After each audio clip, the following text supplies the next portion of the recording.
Wow, we sound awesome. The bite-sized pieces. We sound awesome. Hello. Gee, that was nice. I just want to sort of sit and just enjoy that for a moment. Hello, everyone. Welcome to this amazing event. I kind of want to start by just saying that you're all really lucky to be involved in a day like today, especially given that there's, I want to make sure I'm saying this the right way, but there's a small enough group here that there's a good chance that you can kind of get to know everybody, both the people, like us and the panelists that'll be up here a bit later, but also each other. Like, this is a really valuable opportunity. Often you come to a session or a workshop kind of thing like this and it's hundreds of people. It can feel quite overwhelming. This is quite a really great opportunity to meet some people today, so I hope you get a lot out of it. Before we hear from George Maple, which is why we're here, I just wanted to say, it's a privilege to be on Kurnai country. I love this part of Victoria. It's a beautiful part of the state. I grew up in a little town called Whittlesea, which is just north of Melbourne. It's a little country town. But my parents moved down to a town called Seaspray, which is past Sale and the 90 Mile Beach. So I come down this way a bunch of times every year. I lived in Lakes Entrance briefly when my partner was working down there. My in-laws used to live in Flaggy Creek, which is out the back of Bairnsdale. Yeah, I really love it down here, so it's really nice to be asked to come down. Is this your first time in this part of Victoria, George? And may I call you George? Yeah, of course. Okay, I think it's kind of interchangeable these days, and it does get confusing. I know sometimes when I email people, and they're like, "Who's Jess? Is that your assistant?" I'm like, no, just keep it simple. So George is good. We'll go with George. Okay. Yeah, and this is my first time in regional Victoria, although I feel like a lot of the early touring, you're kind of in and out of vans and things, and it looks familiar, but I'm not 100% sure if I've been here or not. Yeah, we were just backstage where we were looking at the posters of some of the other greats who have come through here, like John Williamson and Denise Drysdale and an Elvis impersonator, and it's just... I thought it was actually Elvis. It's beautiful. I got really excited. George did look at the poster and go, Elvis played the West Gippsland Art Centre in Warragul? Anyway, I'm going to be looking at my phone a bit. I really apologise. I'm not checking my texts. It's just where my notes are. But George, okay, so you've had an amazing kind of 10 years-ish. But if we can go right back to the start, origin story vibes, baby George at home with the family. What's your baby George? Okay. Earliest memories of listening to music? Like, what music was in the house? What were your parents into? Yeah. Take us all the way back, because everyone starts somewhere. Yes, okay, so do you want me to look at you guys, or would you you want eye contact? Does that make you feel awkward? Direct eye contact with every individual to creep them out. I always feel uncomfortable when performers look at me straight in the eye. I'm like, stop. I grew up in a little beach town called Newport in New South Wales, so it's still in Sydney, but anyone who lives in Sydney doesn't consider it Sydney, which is very funny. Like, anyone who lives in the city says, I'm just coming out of Sydney, but it is in Sydney. And I grew up with, my cousin actually lived with me when I was really young, and she was an incredible playwright from a very, I think she was 7 or 9, and so we used to write plays and perform them at the park, and we'd charge everyone to come and watch us. Had a little coin jar thingy. Yeah. And anyway, she was super talented at writing plays, and I think when you're a younger sort of sibling, you always want to kind of differentiate yourself, and so I realised that I could sing quite early, and that became my thing and my sort of contribution to this sort of creative, I guess, whirlpool that we had as young children. And I think the music that was in our house, I think there was a lot of Sade, there was a lot of Michael Jackson, there was a lot of, I don't know if it was a little bit later, but there was that, do you remember Eva Cassidy? And she did those incredible covers. That was quite poignant. Katie Lang was another one. They're probably very smooth sounds, which checks out. Is that from your parents? Is that your mum and dad's kind of taste? Yeah, definitely. Did either of them make music or play music in the house or anything like that? No. My parents are very sort of scientific and business orientated. Interesting. Yeah, so I kind of felt, it's funny, I only ever really found my place as, I guess, my proper place as an artist when I moved to LA I was there on and off for 7 years, but the last 4 years before the pandemic, that's where I realised that it was kind of like being a Smurf your whole life, and then you find all the other Smurfs, and you realise that you kind of felt a little bit out of place most of your sort of younger life. But yeah, I come from a very, very like normal family, so. As most people do, it turns out. Yeah.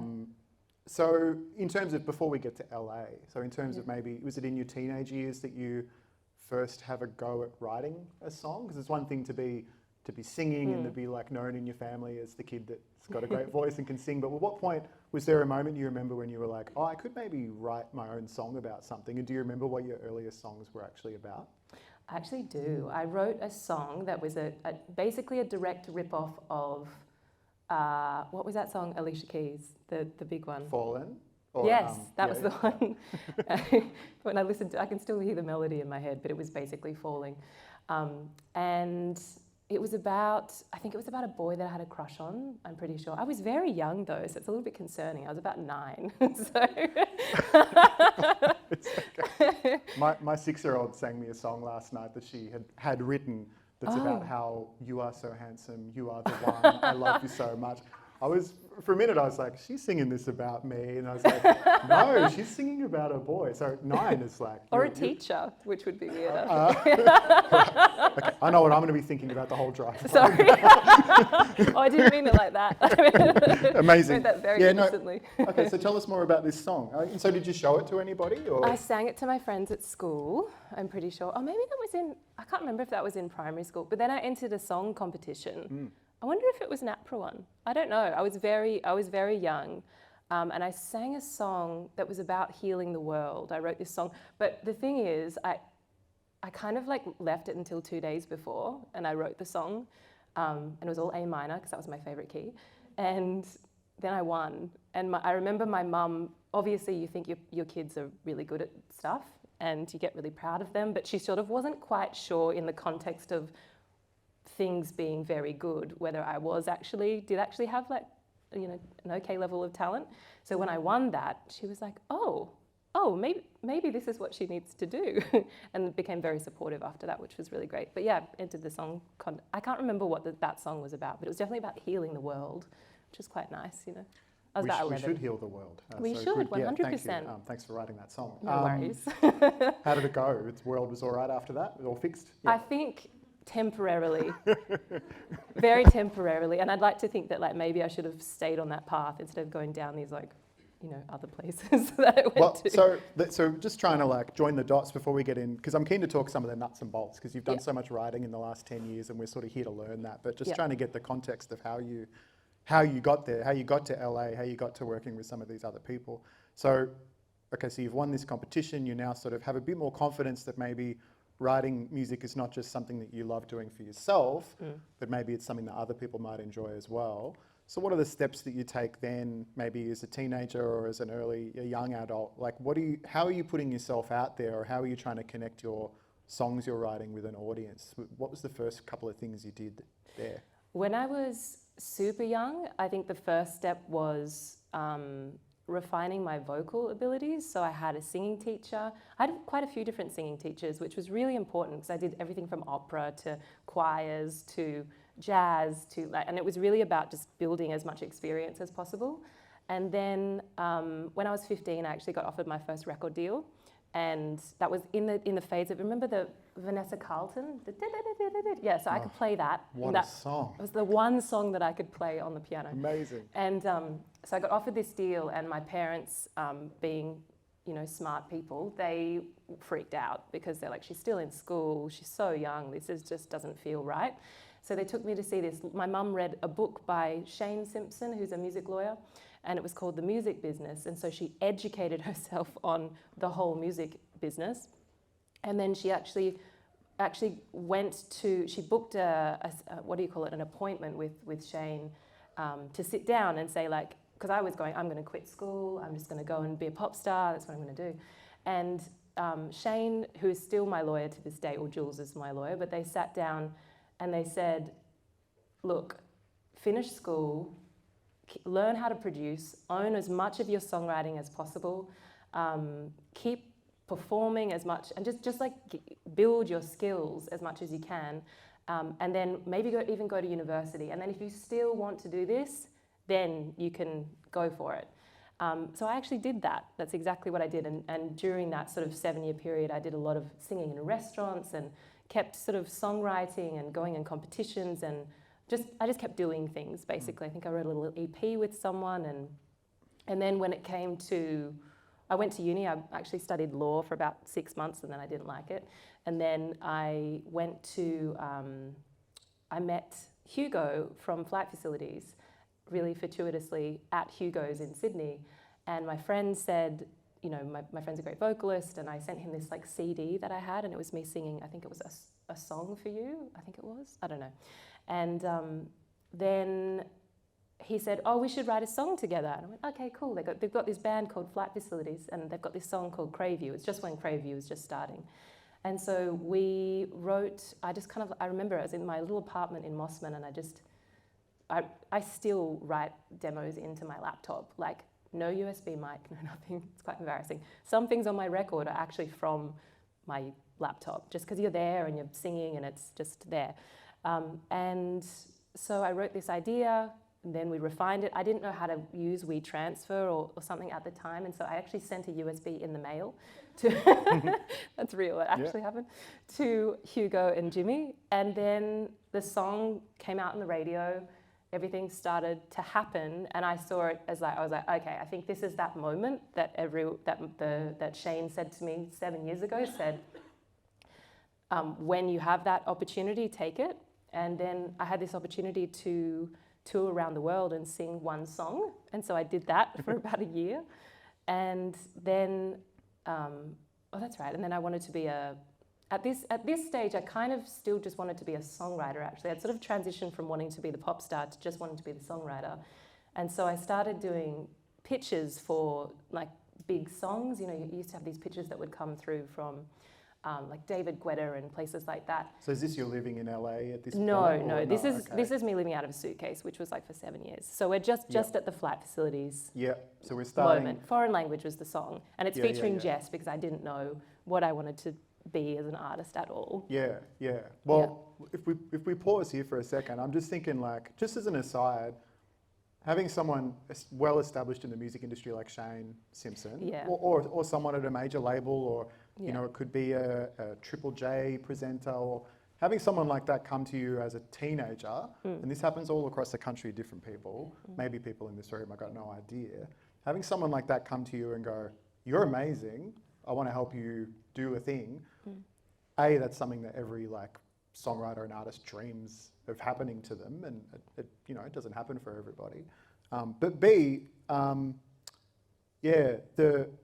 it's such a wise thing for them to say, hey, you seem really talented, I can see a really great future for you, but maybe the best thing you can do for yourself and for us as people who want to work with you is actually learn a bit about yourself, come into yourself a little bit, get some life experience, develop your skills. It's really reassuring to hear that, because you do hear these horror stories which are the opposite, which are more exploitative or more like, oh wow, a teenager's uploaded something to Unearthed and it's going viral, let's just jump on it right now and squeeze what we can get out of it. It's really reassuring to hear stories. It's like there are people giving good advice to young people in the music industry. But it's interesting, so you tell me more about the fact that you, by this point, have decided you actually want to be a writer rather than an artist. Is that because your experience with Flight Facilities has kind of given you this insight into what it's like to be behind the scenes, or is it just you thinking, oh, that's my strength is actually to write melodies for other people, or did you want to be a chameleon that was writing across different styles? Or? Yeah, I think, and it's still to this day, the essence, because for me, all the external, all the performing, the pop star things, the awards, all of that stuff is that's something I've had to learn over the years. But my essence is always the creative process and that feeling that you get, and you guys would all know that as writers, the feeling that you have when something kind of downloads and you experience. I was talking to my friend, I think it's like the closest thing to truth that we can experience as humans. And I think that feeling for me of pure creation was the only thing, and it still is the essence of what I really, really, really care about. And so for me, being a songwriter felt more in alignment with what I wanted to do. But the realities of going into the industry as a songwriter only at that point of my life, it was like I was having to fit into a mold and write to a brief, and that once again didn't really feel in alignment with that essence of creation energy that like I really, really strive to experience over and over again as a writer. And so what I realized was, okay, well, maybe my best option is actually to build an artist project where I can create what I want to create, and then from there, the right people will want me to come into the room as an original writer rather than a kind of blank slate that can fit into the brief that they want to build. Because it didn't really make sense to me, because I was like, artistry is meant to be this unique imprint that we all have, and it felt counterintuitive to be going and working to a brief. It felt like being a bit of an employee rather than being an artist and like a creator. And I think I didn't really understand what artistry was until that moment where I was like, no, I think this is what I need to do. And then I know that the right songs will find their way into other artists' repertoire, and that's what's happened since. And I've been given this really incredible experience of learning about being the artist, which has been challenging, but it's been incredible, and I'm really grateful for it. But yeah, songwriting is always where it's at. I think, it's good to acknowledge that there's like a place in the capital I music industry. Like there's definitely a place for writers who maybe aren't artists and who are chameleons, and they move across different styles, and they're known more for, I guess, their functional output. That those writers exist and they're really valuable, and they're just as valuable as more artistic writers. But what you're talking about, to me, it sounds more like understanding what it is that you want to do as a person and what your strengths are. Yeah. And there's also, as you say, you might want to write for other people, or you might want to collaborate with other people, but it's different going into that situation, knowing what you're about, and also having that other person want the thing that you're about to be the thing that comes into that room and that they then welcome into their world. Yeah. I have a little bit of a similar experience with my work in video game music, where in video game music there are a lot of video game composers who can work as chameleons. They can work in lots of different styles. They can do orchestral pieces. They can do 8-bit synth-wavy kind of pieces, and they just move to whatever the project needs. But then thinking that I wanted to get into game music and realizing, well, I'm not like that. When I make music, I just do my thing, which is a very specific thing. And then getting to a point where maybe I can't work on 100 games, but maybe I can work on 2 or 3 games where the exact thing that they need is the exact thing that I do. And kind of owning that, rather than maybe floundering around in a place that isn't true to who you are or what you can do, what your strengths are. I think that's really powerful to have that realization pretty early, as it sounds like you did, George. Yeah, but I think I was thinking about what you said just before around when there are writers who can be chameleons from the get-go. And I really think consistently, whether it is being an artist or being a writer, it's about that understanding and self-exploration that is required before. So if you know that you are a writer that is a chameleon, that is meant for these different spaces, and you know your artist voice, then you can bring that to the table from a really early stage. Whereas if you have to, like I had to go through the artist process to actually be like, okay, this is my voice. So I think people get there in different ways. And you're totally right. That's the number one thing, is that finding your unique essence and then bringing that into the space that you want to create in, whether that's writing or artistry. I also want to say, hopefully we'll have some time at the end for some questions. So if anybody's sort of sitting on one, percolating a little something in your mind that you want to ask George specifically, whether it's about the craft of writing or something to do with her journey, just hold on to that, keep it in your mind, and hopefully we'll find some time for that towards the end. Well, if we'll go sideways a little bit here and maybe get into some of the most interesting part of music, which is rights and royalties and splits and all of that kind of stuff, which Bless you, APRA, AMCOS. We love you for explaining this stuff to us and administrating it for. I've also wanted to thank APRA for the $12.07 that I got a few weeks ago. Love it. Helped me get, 2 lattes? No, honestly though, APRA does such an amazing job. And I wanted to ask you, George, like part of if you decide to be a professional writer or artist, you do need to learn a lot of kind of arcane, often outdated, often confusing stuff about rights. What are your rights? What are the rights in the song? How does it get split? How did you go about learning about that? You said your mum picked up a music business book and educated herself, which is really good. She was great. How did you learn that stuff, and how confident, even now, how confident do you feel about that stuff? How do you navigate it?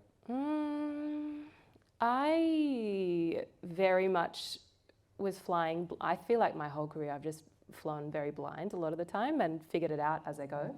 I feel quite confident now understanding the various components of whether it's publishing, master side, neighbor. I'm still not quite sure about neighboring rights. That's one thing that I'm like, I have a neighboring rights deal, but I don't really know what it does.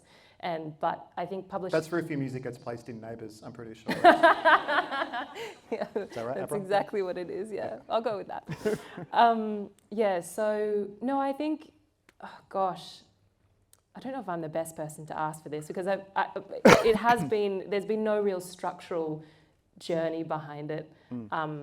But I think I do have a pretty good understanding of everything now. And one thing that I think I learnt pretty quickly was really understanding your, and it's such a difficult conversation in collaborative spaces, but really understanding your percentage value of a song and how you carve that up, because I got caught pretty early with that. I remember this song that I wrote and I still look at it now, I'm like, how did I take 5% on that? That was silly, you know, because I just didn't know. And I felt bad. I was using my emotional experience to say, oh, I felt bad because I let that person down because I wasn't able to do something. So I'll reduce my splits. Just so you know, you don't reduce splits because you let someone down. It's like the work that you've done is the work that you've done.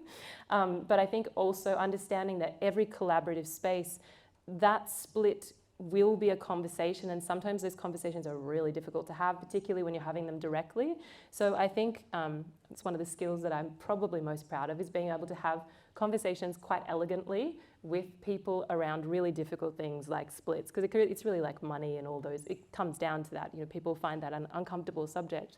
But there is a way to really look at things and say, okay, so this is how much I contributed lyrically. This is how much I contribute to the final arrangement of the song. And it's unfortunately one of those things, doesn't matter how, you can sit there for 3 weeks and then what you actually created doesn't make it onto the song. And that means that you don't actually have the rights to that much of the song, if that makes sense. So really getting your head around what that means. And I've actually never really delved into the legal copyright side of it, but I have a good understanding based on going, this is 100% of the song, these are the people, these are the skill sets, it's the lyric, melody, and instrumentation, and then carving it out accordingly and being really strong with that as well. I've had a few situations where I've had to be like, sorry, just because there's 4 people in the room does not mean it's split 4 ways. That's not how it works. And it's funny because in some scenes and in some styles of music, like that's the Nashville rule, isn't it? I think. Oh, is it? I didn't know that. I might be getting that wrong, but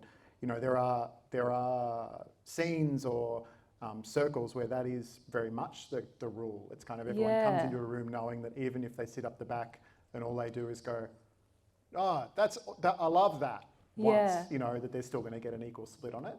But I think what's most important is to know that things can be split anyway. Exactly. And it's all about clarity and communication. Relationships. And honouring one another as writers as well, and respecting each other's contribution and coming at it from that place, I think is a lesson I've learned a little bit later. Rather than coming from this space of like scarcity, it's coming from this space of abundance. Like we're all here to create incredible work, and we're all in this together, and we honour one another's contributions. And something like the Nashville split, I mean, I've had that with co-writers that I work with like regularly, and we all agree that no matter what we do, it's 50-50, because it all works out and it all kind of like makes sense. But once again, it just comes down to relationships and like individual conversations, I think. I'm Googling it to make sure I've got it right, because this is being filmed. I don't want to be Actually haven't. Oh yeah, like Nashville house split, I think is maybe. Oh no, that's something to do with the election. Look, I probably just made up. I probably just totally made a thing up, but it's a thing. I remember. I've forgotten her name now. Amazing Australian Nashville-based songwriter who I remember seeing on a panel not dissimilar to this, talking about her experiences in Nashville and about that. Oh, interesting. That split. I love digging in on this topic because it's so nerdy. Because you mentioned you've developed some methods and some tools for clear communication that work well for you. Does that involve, say you're going into a room with a brand new collaborator, maybe you've been emailing or something, or some third party set it up. You're like, so you're gonna have a session with this person and we'll see what happens. Yeah. Are you, when you meet with them, is the first thing you say to them like, hey, I'm George, just so you know, this one's going to be 50-50, or just so you know, like, do you have that conversation before you start working? No. Or are you, because I know that some artists do, whereas some artists are very much like, no, we've got to actually just be humans, creators first, and then have the awkward conversation. Yeah, because I honestly think that it's not awkward if you're coming at it from a place of love. Like, honestly, that's what it is. It's like, we're all here to create something incredible, and we'll figure it out, and we'll honor one another. And also really understanding that these kinds of things can be really triggering for people. So when you're in that space, kind of being attuned to your collaborators and attuned to the people that you are working with, and thinking, okay, putting yourself in their shoes as well. Yep. It's really, honestly, once again, it comes down to really that self-awareness and that knowing yourself first, so that you are coming at it from a place where you're not coming at it from a triggered place. And so therefore you can hold space for others who may end up that way, or people, sitting behind managers and it gets awkward. There's no right or wrong way to do it. I think it's just like taking a breath and being able to be like, okay, how am I going to navigate this? And staying in your truth, I think that's all you can really do. And there will be awkward conversations and it won't feel good sometimes, but you will get there, I think. And it's practice as well. These were mentioned before, and you've mentioned some of them as well, but you've worked with artists including DJ Snake, Flume, TK, Snake Hips, Guy Sebastian, Jess Malboy, Hayden James, Flight Facilities, as you mentioned, and a lot of other artists who maybe aren't at the same level of names, or just other writers. So as someone with a lot of experience in collaboration, and we're here with some writers who I'm sure have maybe tried collaborating or want to collaborate with other people, whether it's just locally or a friend or someone you admire. If you find someone you want to work with, say you just find someone on Instagram or TikTok or whatever that you just go, I think I'm going to get along with this person. Yeah. How do you hit them up?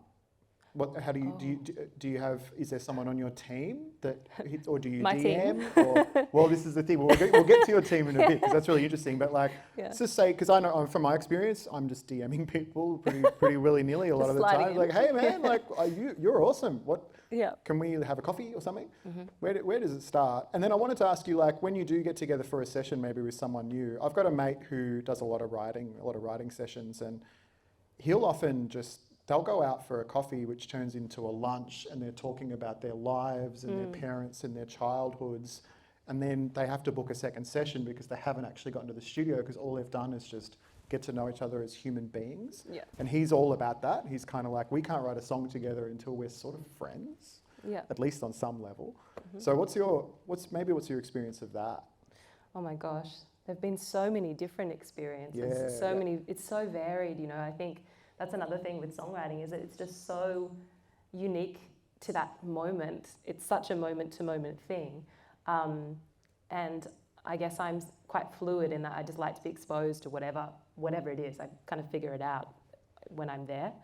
But it's been really varied, but I think we were talking about this on the Zoom the other day. I didn't really plan much of it. It did just actually happen. But I think once again, it was because it came from this place of joy. That was like, I just want to write something. Let's just get in the studio. That will be fun. And I think when it comes from that place, it always tends to work out.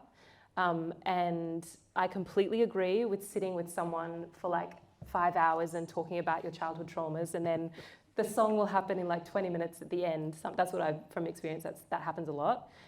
That connection and that space that you're sharing is so crucial to actual creativity. Because I've been into sessions where, you know, particularly pop writing sessions and things where it's like, we're going to write a song like this, we're going to do that. It never works. It never works. It's always the ones where you sit there and you connect and you find the shared space, and then it becomes a co-creative experience. And that is based on, once again, being attuned to the people around you, like really wanting to get to know them, really wanting to understand them and to hold space for what they have to bring to the table, particularly if you're working with an artist rather than another co-writer.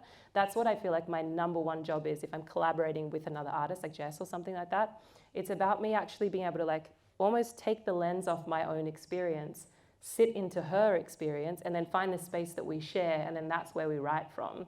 And it's quite magical, really, but I think, once again, it keeps coming down to that psychological awareness, inner awareness. Those things are so crucial, particularly when it comes to collaboration. And then in terms of writing with people and how that's happened, DMs and stuff, I don't know if I've ever done that, because I think... You're too cool for that. No, it's not that. No. Going, hey, man. I honestly think just because so much of it was just when you're on the road and you meet someone and then you're doing something and then you're in a studio, and I was just in the studio so often that it really did just happen. Yeah. But like allowing it to just happen, you know? Let's just pivot again. What's your, like, maybe right now and compared to in the past, do you have a disciplined writing process? Do you have, like, for example, do you have a journal that you write in the morning? Do you have a regular session every day or every week set aside, like, this is when I must sit and write? Do you have your own, like, I must write 3 songs a week, or I must... Anything like that? Do you do anything like that, or are you more just kind of like it happens when it happens? I'm kind of free form. I'll find, I figured something out the other day that I have these, I think as artists and writers, and I don't know if anyone else can relate to this, but I think we signed up for quite an intense emotional experience. And I think that we were given this intense emotional experience, and then we're given a little gift that enables us to kind of put the overflow somewhere. And I've always noticed that when I go through these, whether it's like a breakup or whether it's like something really intense emotionally that I experience, I can never write from that particular space. It's too much. But I always find like 4 days after, all of a sudden I'm like, and like, you know, the other night I wrote like 4 songs in a night so quickly and so easily. And I think over the years, when I was younger, I actually did have quite a disciplined technique, because I was trying to learn how to produce. So I would sit there when I was on tour, and every morning I would get up and I would try and figure out how to use Ableton a little bit. I think I was on Logic then, but how to use Ableton a little bit better, or you know, go through sounds or listen to things. It was very much like school. But I think as I've become a little bit more more better at the things, now it's very much allowing it to flow with life as well. And then if something evolves, like I've got a record that's sort of coming together, but I don't know where that will end up, and then there'll be sessions that will come up for other artists, like the Jess stuff, and then I just kind of go with it, to be honest. But discipline is good, particularly singing practice, very important. I broke my voice last year by accident. It really hurts. I do your warm-ups. That's what I would say. You broke your voice? Yeah. Was it during a gig or? Yeah, I went 0 to 100. I've always been a little bit lazy with my own singing practice, because when you have like a natural level of ability, it's just not that fun. I like to be free and expressive, and I have to do scales, and I don't really like it that much.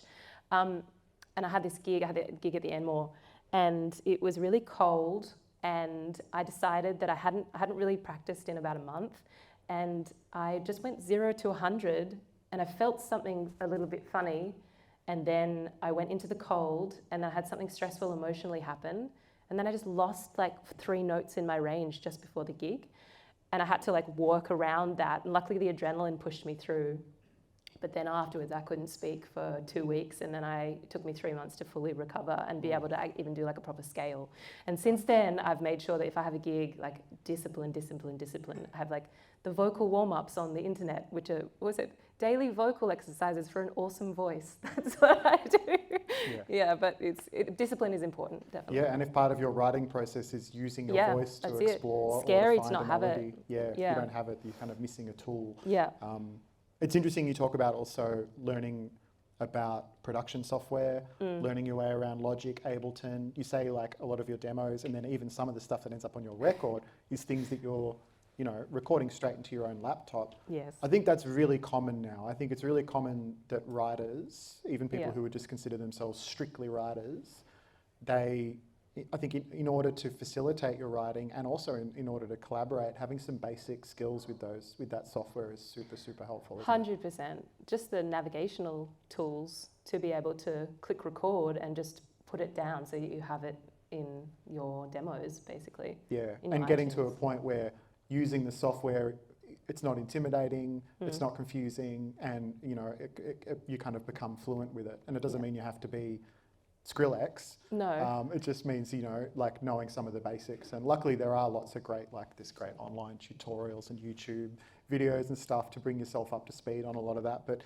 in terms of production or songwriting, I guess, like, have you had key people along the way who have kind of sat you down and said like, all right, this is how you do this is how you do that? Like any kind of creative songwriting or production mentors who've sort of guided you a bit along the way? Not really. That's why this is like really important. I think I feel very lucky to be here because I didn't have any of that. I was just flying blind and figuring it out. And I did spend a lot of time in studios, so I was around producers a lot, and I'd pick up a lot of things.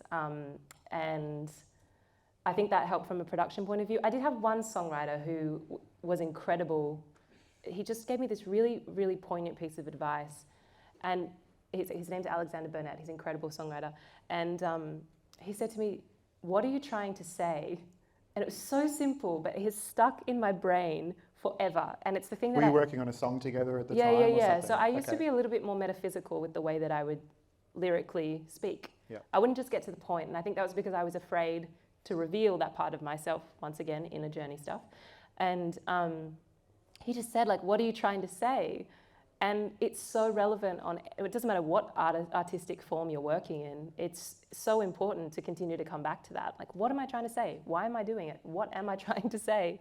And, but that was probably the closest to like mentor advice that I ever received. Yeah, and if that's like, what a great question to be able to return to it's over incredible. and over and over again when you're working, because it's a question that's not just helpful if you are trying to write a song. Say, for example, you're like, I want to write a song that reaches a lot of people, or I want to write a song that can get placed in a film, or I want to write a song that does this or that. It's important to go, what am I trying to say? What is this song trying to do? But even if you're writing purely for your own personal growth, because you want to express something about yourself, or you want to explore yourself, or you want to learn a new skill, still then being able to write something and then be able to take that step back and go, what am I trying to say? So do you find yourself asking that now a lot when you're writing music? No, I would like to say that I have quantum leaped to a new place. That's good. Yeah, no, it actually is a really liberating thing to finally get to a place as a writer where I write most things in one take, so I don't even come back, and the only thing I'll do is fill in lyrics, but essentially I'll go in, I'm in the zone, I channel, I write the main melody and the main sort of accompaniment, and it doesn't really change beyond then, and then the production evolves, and then the lyrics evolve, but they've already, the essence is already there, the idea is already there, and that's something that like I'm really happy that I have come to a place now where it's so effortless, and I'm very grateful for that. But it's a valuable skill. Long time coming. Well, and that's the thing, you call it effortless, but you think about the effort that you must have put in. People talk about the 10,000 hours a lot. Could you approximate how many thousands of hours you've been writing, singing, listening to music, learning, collaborating to finally get to the point where you can confidently go, I'm going to write a song, and then it just comes out, and you're like, that was it. I did it. I wrote the song. Like, that's the thing that, especially when you're starting out, it's hard to even imagine that you could ever do that. It is, but it actually. is true. If you stick at it, it actually you get quicker. It gets better. It gets easier. You become more confident. Yeah, definitely. I always think that it is this balance of really. Once again, I'll keep coming back to it because I think it is the most important thing as a songwriter, as an artist, whatever it is. It's the inner work and the inner journey that is going to provide the clarity that is required for that information to come through you. And then you have these skills that are set up around you to support that even more. In terms of hours, I have literally no idea. It's because it's like my whole life. Like it's every second of the day, there's something spinning there that is contributing to the development of that artistry in some capacity. and it's just, you live it, don't you? I guess everyone here would understand that. Like it is you. That's what you're here for, you know? I'm going to open up for questions in a sec after this one. So if anyone's got anything, just get ready to put your hands in the air as if you really do care. Hope so. It's a good joke, that one. Are you a dad? Thank you. Yeah. Well, if the shoe fits. Yeah. George, I wanted to ask, like, you know, music is constantly recycling itself, consciously or unconsciously. So true. how often do you write a melody or write a piece of music and then listen back to it and go, oh, I think I might have actually, that sounds like that bit from that Fleetwood Mac song. Or, because it happens to all of us. Yeah. You know, how conscious are you of that? How often does it happen? And what do you do in those situations? Like, have you ever had that happen, you know? Or have you kind of avoided that, actually? I don't know. I always think, I have a lot of like younger artists ask me this as well, because they get stressed out about copyright infringement and what have you, which is totally fair. I am always of the opinion that just create and write, and then you'll have, there are ways to figure out if you have accidentally done that, whether it's through a manager, whether it's through someone listening to it and going, actually that's this hook from this, and then you address that once it's there. You can either rework it, or like for example with the song Hero that I wrote, the In Your Arms tag is from Waiting for a Star to Fall. But it's an interpolation of Waiting for a Star to Fall. I've been trying to figure that out. Have actually. you? Yeah. Over There you go. the last week or so, I've been like, I think there's something Yeah. in there. Interesting. Yeah, of course. So when I wrote that in my little apartment in LA, it was like ages ago, and I just had my keyboard with me, and I remember I knew what it was, but I actually knew it from the Milo song. Do you remember the Milo song? No. There was a Milo in my arms, and it was a mashup. Oh shit! I thought you meant the chocolate powder. No. Dad's here again. Sorry. Oh, it's so good. Yeah, like No, Milo that Milo. you drink. Yeah, no, M-Y-L-O. Milo. Yeah, drop the pressure. Yeah. So we had this song that was In My Arms or In Your Arms, I can't Okay. remember. And it was a mashup of Betty Davis Eyes and Waiting for a Star to Fall. Yeah. And so I knew it from that, but I knew it was obviously not from that. But I tagged it and I just made a mental note. I was like, I'm going to have to do something about that. I don't think I'm going to be able to just like release this. And I was working with Virgin in the UK at the time. And so what did we do? We had to contact the publishers. And it turns out that they're also the writers of I Want to Dance with Somebody, which is a fun fact. Waiting for a Star, Boy Meets Girl is Right. I Want to Dance with Somebody. And it would have been really weird because I'd been singing I Want to Dance with Somebody into Hero before we'd actually like properly cleared the song. I'm just doing it live. So I thought that was very, very strange. So that's considered an interpolation because I actually changed the melody slightly. So I had to get their permission. I think I changed the lyrics as well, but I had to get the permission before I actually did it. And they have a cut on the song. So you can always figure it out. You're better to just write and whatever inspires you, and then figure that out second. Yeah, I mean, I'd almost like I'd tweak that a little bit to say like you can always figure it out. I mean, Oh yeah. you would have been in a situation you've got, you know, you're working with Virgin, you've got True. lawyers, you can reach out to the original writers of that song, cut them in. You know, if you're working just in your bedroom Yeah. and you write a song and you're like, you know what's going to make this song amazing is if I just sing a bit of this Rihanna track in the middle of it. You know, like that's kind of hard. hit. You're like, and I'll just email like hello@rihanna.com. Hey man, like they'll literally never respond. You to can find our publishers though. I do think Yeah, publishers but- would respond. Well, no, they don't. They don't? Oh, okay. I think. Well, I mean, look, I might be talking out of turn, but from my experience, I think like if you aren't sort of already working at a level Sure. or enmeshed in again that capital I industry thing, it can be really hard to even get the attention of those kind of publishers and stuff. Even if you've Gotcha. got the best idea and you've written the best song, it can still be really, really hard, especially these days, unless it's trending already or gone viral in some way. So that can be kind of tricky. But I would also add to that, I'm definitely not saying, hey, go out there and rip off Rihanna, but I am saying like, what's the phrase? Like, ask permission later. Oh, really? No, don't ask permission. Be free. Don't ask permission, but ask for forgiveness later. Like, Oh god. yeah, I'm guessing. Yeah. I feel like that. Your lawyer probably wouldn't say that, but I think so. I don't know. it's that kind of thing. Music is, it's almost, and have the people from APRA left? Because I'm about to say something controversial. Music evolves constantly, and it's always biting. Every song is biting every other song constantly. There's more Often and more unconsciously, lawsuits. Yeah. often subconsciously. So, you know, if you get too stuck on going back through the song you've just written with a fine-tooth comb going, oh my God, is this interval, does that match any interval from any Beatles song ever in history? Yeah. Like, you're just not going to get anything done. You kind of just have to go for it and get out there. And the worst thing that's going to happen is that someone from some legal department's going to reach out and scare you into pulling the song off Spotify, and then you just go and write another song. Do you know what I mean? I don't know why I went on my little rant just then, but I promised I would open this up to questions, because I think we've got about 15 minutes. So it's okay if no one's got questions, but I feel like someone will. Yay. Let's start on the left over here. What do we got? So you mentioned like moving out of Australia for your career. Yeah.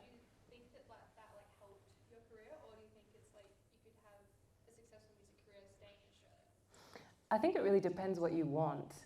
So I think for me, like, mine once again was a bit random. When I wrote the song for Flight Facilities, I don't know, I'd written another song for someone else, I can't remember, and a manager contacted me from the UK.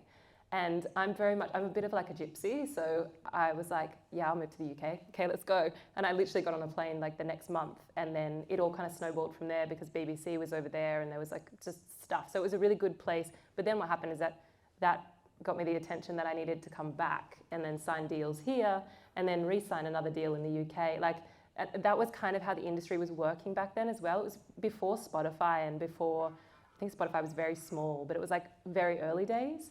But I really think it just comes down to your needs specifically as a songwriter or as an artist. Like, if you just figure out what you want and then make a plan around that. To be honest, like, a lot of the work for me, LA is about living. It's actually not about work. I work wherever, it doesn't really matter, but for me, that's my soul home. That's what I love being there. I have like a 4-block radius that I go, and that's about it. And it's just very simple kind of life. It's not really about progressing in my career. And I was talking to my friend who's quite a big songwriter over there, and she goes, you know, LA really it really chews you up and spits you out. And I was like, oh, I don't think that. I love it. It's just because it's so chill. But the work itself for me is very much like I can do it on a plane going to Amsterdam if I need to. So I think I figured that out quite early on. So where I was, not really that important, but there are hubs. You know, if you do want to be a big songwriter, LA is probably the place to be.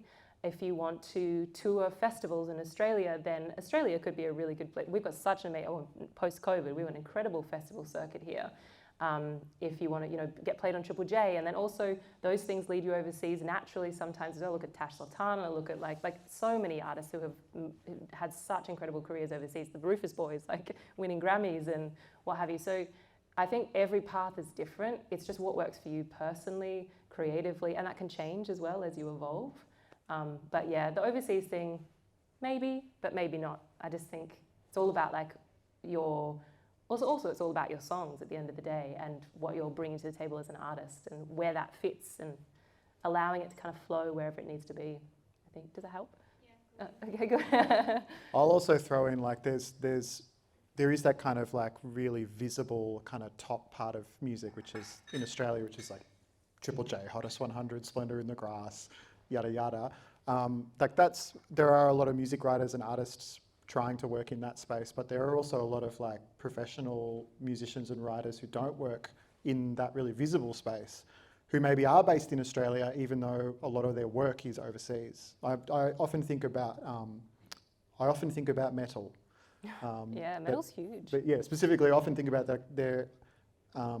I assume it's still the case, but maybe 5-10 years ago, I remember just learning that there were these metal bands that were massive in Europe, like massive in Germany, Finland and whatever, and they lived in like Bandura, you know, or they lived in Warragul for all I know. Do you know what I mean? Like, and they would make their records here, they would have their creative relationships here, they'd have maybe even a lot of their team here, but then they'd go and they'd tour around Germany for 2 or 3 months, sold out shows, make a ton of cash, have labels and publishers and stuff over there. Now, you're not going to hear those stories necessarily on Triple J. That band's never going to play Splendor in the Grass. But, you know, there are all these different pathways, and you don't necessarily have to be overseas in order to be working overseas. Yeah. But as George said, if you are, for example, your aspiration is, I want to be a pop songwriter, packing up and going to LA might not be the worst idea, even just from a life experience angle. Yeah. Nice place to live. You might bump into some people, but it's a hard grind starting in a new Yeah. city from scratch. You know, no support. But it's amazing. Once if you're able to get into that little nook, it's a beautiful space. Go and knock on George's door when you get Yeah, there. I'm always here. You always like DM me or whatever. Well, there is a great, I mean, LA and also in any city in the world, you'll find a network of expats, of Australian expats. This is true. And Yeah. shout out APRA, there's APRA Yeah. reps in different cities and in different places. There's a great guy in London that you can go and grab a beer with if you're over there called Adam. And he'll basically, if you're an Australian APRA member, you can basically get in touch with Adam. He'll take you out for a beer and be like, yeah, you should go meet this person. So, you know, you've got to, like, there are people you can reach out to and networks you can start to put yourself in, but sometimes you do need to be on the ground, even if it's just for a couple of weeks, going over and like, I'm going to go and have some meetings and stuff, but it's still expensive, still hard. Okay, more questions? That was a great question. We'll go this side. I'm going to bounce back and forth like this. Let's go this way. I relate to a lot of what you were saying about like free form writing and it just was happening naturally a lot. So, which, I mean, I often see that as a blessing, but sometimes it can be a curse when you like can't stop and you can't shut your brain off and you're like in the middle of something you can be paying attention to and your brain is like, let's write a song. So do you have like any tips or ideas on how to like refocus and not get like all consumed with it if you don't have that structure? Yeah, I think grounding exercises are good. But I also I think that when you get into one of those spaces, like I personally think you have to follow it to the ends of the earth. We were just talking about this before about like, I imagine for someone like me, like having children would be quite difficult because I'd be like, oh my God, I forgot about you, I'm so sorry. Like, because because you, like, I personally believe in like, it's like emotional processing or whatever you need to follow it until it's done. And then you're like, okay, now I'm tired, I need to lie on the floor. But there are grounding, I guess if it's something that's important to you, it's building structure, looking into grounding exercises, even things like breathing techniques to bring your nervous system down. I think the nervous system has a lot to do with that, that kind of like hyper focus or whatever it is that keeps you on that upstream for quite a while.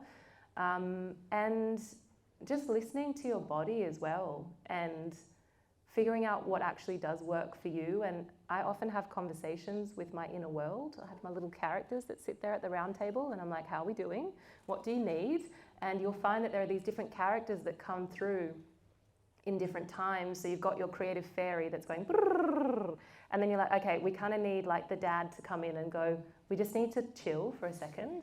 So developing whatever works for you. I mean, characters work for me because it's just the way my brain works, but everyone has a different way of finding that come down, I guess, and managing that come down well. Does that help? Yeah? Cool? That's awesome, yeah. It's that balance between following your passion, which is why we're doing it, and and getting that emotion out, but finding the tools that keep you safe, you know, and keep you in it for the long term. Yeah, that's great. Yeah. Any more questions? So maybe this guy actually, you've been waiting a bit. Are there any experiences in your life or the way you're brought up that is sort of reflected on how you write songs and how you look at making songs and, you know, like experiences in your life? And, Yeah, I think, if I'm being completely honest, I think that growing up in an environment where, and I didn't realize this until a lot later on, that I wasn't really seen properly. I felt quite out of place. And I think that's a perfect recipe for artistry because you're like, oh, I don't know what to do, so I'm going to go write a song. Because, you know, I had this friend at high school that said like, oh, is that what you do on the weekends? You go home and you write songs? And I thought, maybe I do. You know, like it was this kind of like isolation, I think, that I experienced. A loneliness, I guess, which I think is a lot of artists experience the same thing. And I think that kind of comes through if I look retrospectively into my work. There was this kind of like pain that was there about not being fully seen and not being fully like understood because I probably didn't understand myself either. So I think it's ironically like the lack of understanding that leads you to chase that understanding, and a part of that journey is creating things that help you to understand yourself a little bit more, if that makes sense. So yeah, just being a little bit out of place was probably the essence of why I created, I think. Yeah. you have a question? Sure, thank you. You talked a lot about being the work you've Mhm. done, and I'm all about that as well. So I was wondering if you have a spatial breakthrough you've gone through that you could share with us. Sure. Do you mean like techniques or a life experience or? Yeah, within your journey, like a life experience, like an aha moment type of thing, where you realize something that you thought, oh, how did I not think about this earlier? Yeah. Well, actually, I had one the other day. I had one 2 days ago where I had like an interesting experience happen to me, and I realized that this has been happening quite a lot over my life. And I had a sense of betrayal within me, right? And I was working through that emotion. And then I watched something, and I'm writing a film at the moment, so I'm moving into film kind of space. And I was thinking about that, and I just had this like epiphany. I was like, oh, you know what? I think this is what I signed up for. And I think that it was watching this thing about viewing everything from the lens of the artist and really looking at the world in all its ugliness as beautiful. And I thought about it because it was like a really painful experience that I was going through. And I was like, why? Why do I have to be like the vessel for all of this stuff? And I don't know, something shifted, and I went, I think this is the point. You know, you're meant to experience these things in a very intense way. You're meant to, we call it contrast, like you experience a lot of contrast, a lot of like big, intense experiences and emotions that come from those experiences and life events and what have you. And I know something shifted within me where I went, okay, so I think I'm going to start coming at it from a place of like, this is so beautiful. How beautiful that I've been given an opportunity to experience things so deeply and to feel things on this massive spectrum, and then also to have an outlet to actually put this stuff into a place. That was a really big epiphany moment. And I think also what we were talking about before, the inner world, really understanding my inner, I don't know if you've ever done parts work or there's a thing called parts work. Everyone should do parts work, in my opinion, because the idea is that we enter into the world as a whole. We come in as this like little glowing orb, and then people tell us what we can and what we can't be, and parts of ourselves go, oh, I should be quiet, and this part goes, I should be loud. And eventually what happens is we kind of fracture off, and we're sort of fragmented. And I think a big part of my journey, particularly over the last year or so, has been identifying which parts have been silent and which parts, and it's funny because your music will tell you which parts are silent because they're yelling to be heard, and bringing those parts of yourself back into alignment with each other to eventually, hopefully, become that glowing orb that you were to begin with. That's a really incredible place, just from a personal experience point of view, like experiencing life with joy. But I think having an understanding of your different characters and your different personalities that exist within you is very powerful creatively, and very powerful in terms of how you approach situations and how you talk to yourself and how you interact with others. And just the more vocabulary that you can actually develop within yourself, the better you're going to be long term, I think. That's awesome. Does that help? Thanks for sharing. You're so welcome. Hello. Thank you for asking such a great question. We might have time just for a couple more questions if anybody has one. We'll go over here, and then yeah. Whoop, yeah. Yeah, I just wanted to ask, because I thought you were going to touch on it before, but I think you mentioned that your team is maybe just you. Oh, yes. You might elaborate on why just you. I want to know about this how too. that works out, yeah. Sure. Well, I've had many teams over the years. I have had different managerial structures. I've got publishers. Actually, that's not true. I don't completely not have a team. I have publishers. I have lawyers. I have accountants. Actually, we were talking about this the other day. So I think what I figured out for me personally, it's an individual preference. For me, I like to have autonomy. I like to have sovereignty. I like to do things the way that I like to do them. That's always been the way, and that has worked never with a managerial structure, ever. It just doesn't work for me. So I realized I'm basically unmanageable. You ask any ex-manager, it's true. But it was like really owning that and being like, nah, it doesn't work for me. So in order for me to be able to run a creative infrastructure, the way that I work is actually projects. So I have a production company that facilitates a lot of we're making a film at the moment, and there's things like that. But the project will be specifically tailored to whatever needs to happen. So if I need to go into an album cycle, or if I decide that I want to make an album, I build a team around the album specifically. From a financial point of view, that works really well for me as well, because then I don't have anyone that's on like a wage or taking 10% or what have you, or 20%. That just works really well for me. I figured that out like probably about 5 years ago. I was like, okay, this is just what I'm going to do and how I'm going to run the business side of things, which I do not like, by the way. That side is not fun. But then there's certain people that you can't forego, in my opinion. I think you need great accountants from like an early stage, and that understanding of how money works. That's something I did not have, and I now finally have really great accountants that give me amazing advice, and we have pretty good infrastructure that's developing. Really great lawyers are essential, because obviously you can't just become a lawyer overnight. So you need lawyers to be able to look over things. But it's really just like understanding what you need based on your individual journey. And I think like if I did another really hectic album cycle or something, I would look into employing a manager for 12 months, but it would be like a contract basis. And it would be very much like, you're my manager that's working for me for 12 months. You get paid on a monthly basis, because that's what works for me. But it's not for everyone. I know some artists that have incredible manager relationships, and I think that is if you're able to find someone that you can have that relationship with, amazing. That's awesome. It just wasn't my journey specifically, hence why the team is just me. But I'm cool with that now. I don't even think about it actually, because it's just, I think of it as just like, we've got jobs to do, and then we figure out a way to do it, basically.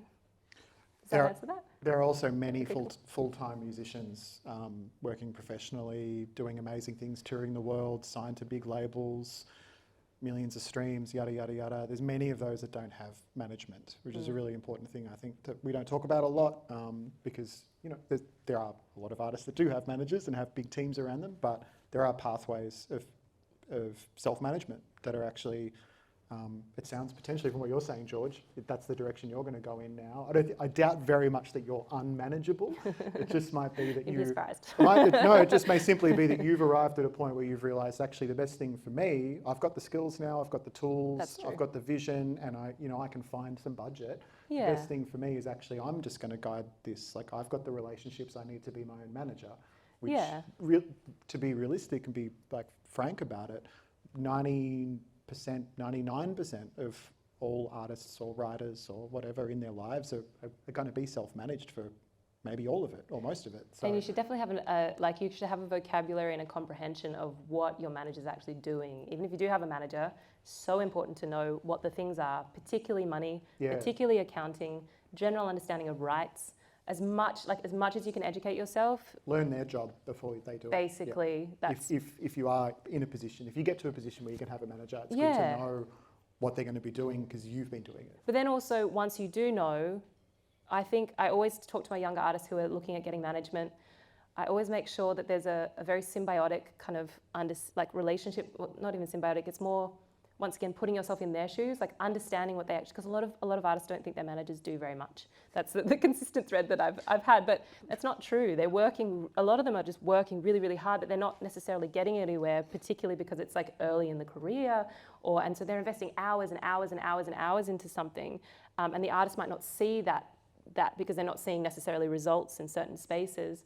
But I think when you do commit to a manager, it's like having a partnership or like a marriage. You trust them. You choose someone who you actually can trust, and they have to earn your trust.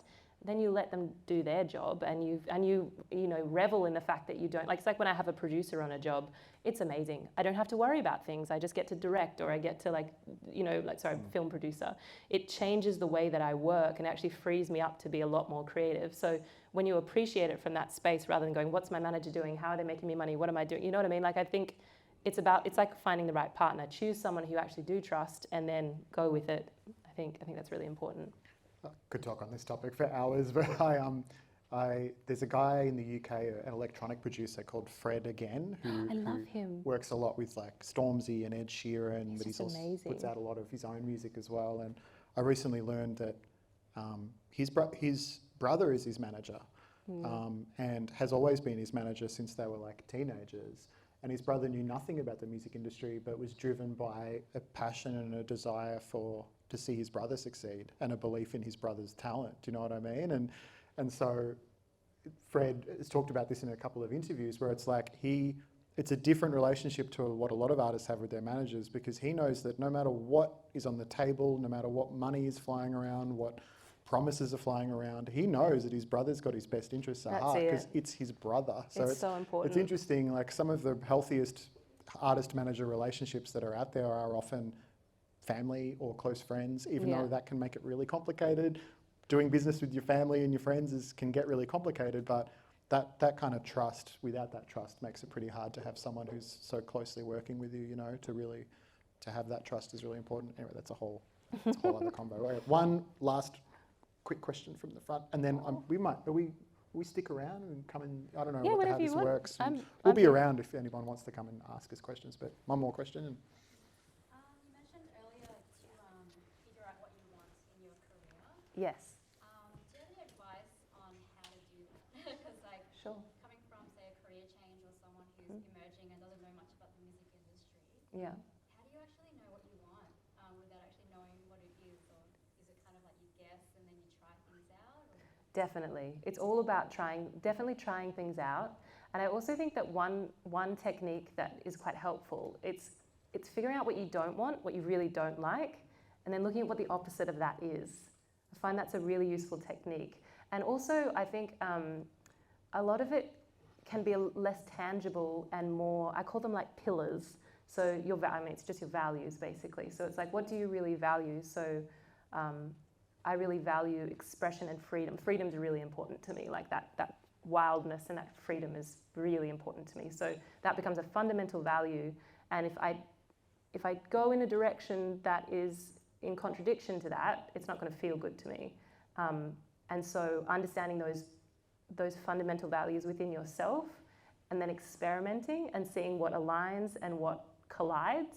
And then you kind of like, you'll sift through and eventually I feel like you'll find that the place that you really love, and it might be somewhere completely unexpected because you're not looking externally. Once again, you're coming from within and like what is in alignment with you as a human being to begin with, regardless of what genre or what style or even what vocation you might be pursuing.